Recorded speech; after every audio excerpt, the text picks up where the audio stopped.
Endocrine glands के types में आपका पहला है हाइपोथैलेमस ग्लैंड। हाइपोथैलेमस ग्लैंड कहाँ पाई जाती है? ये हमारे ब्रेन में, मस्तिष्क में होती है और बहुत सारे हार्मोन्स को सीक्रेट करती है। कि ये जो दूसरी ग्रंथि हमारे मस्तिष्क में होती है, पिट्यूटरी ग्रंथि, पीयूष ग्रंथि, उससे निकलने वाले हार्मोन के स्राव को भी नियंत्रित करती है। पीयूष ग्रंथि, पिट्यूटरी ग्लैंड। पिट्यूटरी ग्लैंड हमारे मस्तिष्क में स्थित होती है। यह हाइपोथैलेमस जो ग्लैंड है उसके ठीक नीचे पाई जाती है। इस ग्लैंड को मास्टर ग्लैंड के नाम से भी जाना जाता है, जो कि एक इंपॉर्टेंट क्वेश्चन आपका बन सकता है। यह कई प्रकार के हार्मोन्स को स्रावित करती हैं, कई प्रकार के हार्मोन्स को उत्सर्जित करती हैं, जिनमें मेन है टीएसएच, थायराइड स्टिमुलेटिंग हार्मोन्स, जिसको थायरोट्रोपिन भी बोला जाता है। टीएसएच का क्या काम होता है कि जो थायराइड ग्रंथि है उसको ये हार्मोन उत्सर्जित करने के लिए प्रेरित करता है। PRL, prolactin hormone. STH, growth hormone. STH hormone को बोलते हैं ग्रोथ हार्मोन। ये ग्रोथ हार्मोन यानी कि विकास हार्मोन का क्या काम होता है कि यह हड्डी और मांसपेशियों के विकास को नियंत्रित करता है। जिन व्यक्तियों में इस हार्मोन की कमी हो जाती है वो नाटे रह जाते हैं, छोटे कद के रह जाते हैं, और जिनमें इनकी बहुत अधिक यानी कि बैलेंस स्रावित होता है, बैलेंसली उत्सर्जित होता है, वहां पे वो लंबे चले जाते हैं, नॉर्मल हाइट के होते हैं। एंडोक्राइन ग्लैंड का नेक्स्ट टाइप है पीनियल ग्रंथि। पीनियल ग्रंथि, जिसको तीसरा नेत्र भी कहा जाता है, मस्तिष्क के बीचों बीच पाई जाती है, यानी कि हमारे ब्रेन के बिल्कुल बीच में मिलती है।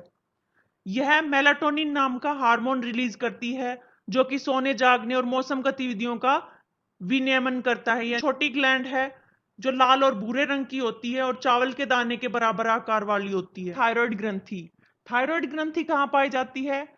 थायराइड ग्रंथि सांस की नली से जुड़ी हुई होती है, हमारी सांस की नली के नीचे पाई जाती है। जैसा कि थायराइड ग्रंथि थायरोक्सिन नाम का हार्मोन बनाती है, जिसमें आयोडीन अधिक मात्रा में पाया जाता है। थायरोक्सिन हार्मोन हमारे शरीर में कार्बोहाइड्रेट्स, वसा और प्रोटीन का जो पाचन है उसकी दर को ये कंट्रोल करता है। भोजन में अगर आयोडीन की कमी हो जाए तो उससे थायरोक्सिन हार्मोन बनना कम हो जाता है हमारे शरीर में, और उसकी वजह से एक बीमारी हो जाती है, बहुत भयंकर बीमारी है, गोइटर जिसको बोलते हैं, घेंगा रोग बोलते हैं। मानव शरीर की सबसे बड़ी ग्रंथि भी थायराइड ग्रंथि ही है। पैराथायराइड ग्रंथि। पैराथायराइड ग्रंथि कहाँ पाई जाती है? पहला है पैराथायराइड हार्मोन और दूसरा है कैल्सिटोनिन हार्मोन।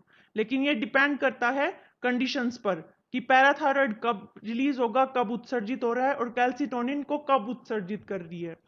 पैराथायराइड तब उत्सर्जित होता है जब ब्लड में कैल्शियम लेवल डिक्रीज हो जाता है, और कैल्सिटोनिन जब उत्सर्जित होता है जब ब्लड में कैल्शियम लेवल इंक्रीज हो जाता है। इस हार्मोन का काम है कि ये रक्त में कैल्शियम और फास्फेट के जो स्तर को कंट्रोल करता है, कैल्शियम को कंट्रोल करता है ये। एक और है कि इसकी कमी से कौन सा रोग हो जाता है? वो होता है पथरी, जिसको स्टोन बोलते हैं। हमारे पेट में, किडनी में कहीं भी पाई जाती हैं। तो जो पथरी का जो रोग है वो इसी के कारण होता है। और पथरी में कौन सा कंपोनेंट होता है? Calcium oxalate. पथरी क्या होती है? कैल्शियम ऑक्जिलेट होती है। ये आपको नेक्स्ट आपका आता है थाइमस ग्रंथि। थाइमस ग्लैंड कहाँ पाई जाती है? यह हमारे गर्दन के निचले हिस्से और छाती के ऊपरी हिस्से में होती है। थाइमस ग्लैंड थाइमस हार्मोन स्रावित करती है, जो शरीर में रोग प्रतिरक्षा प्रणाली के विकास में मदद करता है। यानी कि ये WBC जिनको बोलते हैं, व्हाइट ब्लड सेल्स को जनरेट करती है थाइमस ग्लैंड, जिसकी वजह से हमारा इम्यूनिटी सिस्टम डेवलप होता है। और ये ग्रंथि एक ऐसी ग्रंथि है जो बुढ़ापे में खत्म हो जाती है। बहुत से बच्चे ऐसे भी होते हैं जो विदाउट थाइमस ग्लैंड के जन्म ले लेते हैं, लेकिन उनका बचना बहुत मुश्किल होता है, क्योंकि उनमें फिर WBC का निर्माण नहीं हो पाता, तो रोगों से लड़ने की क्षमता उनमें नहीं बनती, इसलिए मुश्किल से ही वो 2 साल तक जी पाते हैं। नेक्स्ट आपका आता है अग्नाशय यानी कि पैनक्रियाज।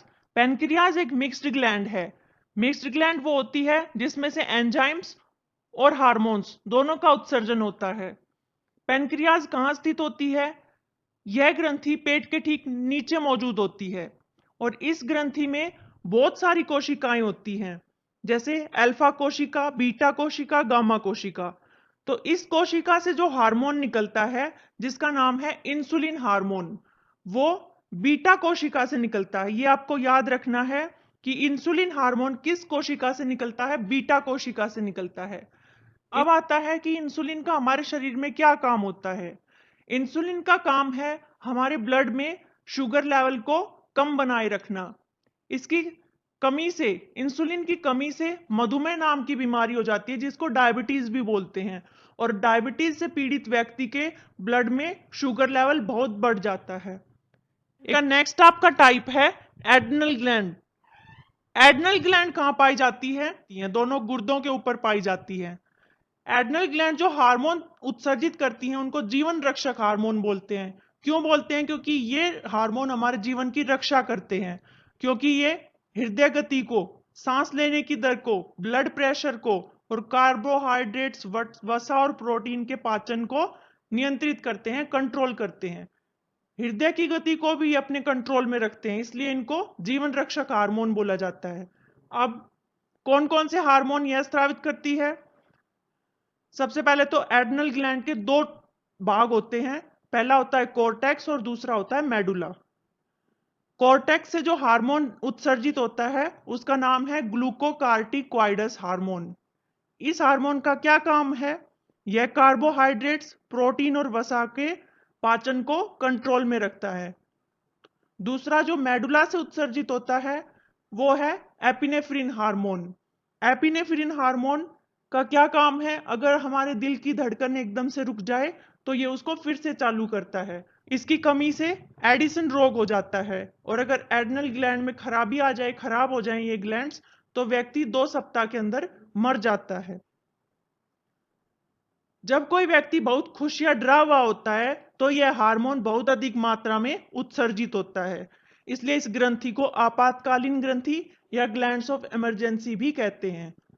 इस ग्रंथि से जो हार्मोन निकलते हैं उनको फाइट एंड फ्लाइट हार्मोन के नाम से भी जाना जाता है। नेक्स्ट ग्लैंड है वृषण यानी कि टेस्टिस, जो सिर्फ पुरुषों में पाई जाती है और पुरुष हार्मोन टेस्टोस्टेरोन का रिलीज करती है। टेस्टोस्टेरोन का क्या काम होता है कि ये पुरुष में जो भी चेंजेस आते हैं, एक बच्चे से जब एक वयस्क का निर्माण होता है तो उसकी आवाज गंभीर हो जाती है, दाढ़ी मूंछ आ जाती है, तो ये जो भी चेंजेस आते हैं उनको ये कंट्रोल करता है। नेक्स्ट ग्लैंड है अंडाशय यानी कि ओवरीज। ये सिर्फ महिलाओं में पाई जाती है और यह 2 मादा हार्मोन्स को रिलीज करती है। पहला है एस्ट्रोजन और दूसरा है प्रोजेस्टेरोन। और एक स्त्री में, एक महिला में जो भी चेंजेस आते हैं उनको ये कंट्रोल करती है और उनके लिए जिम्मेदार होती है।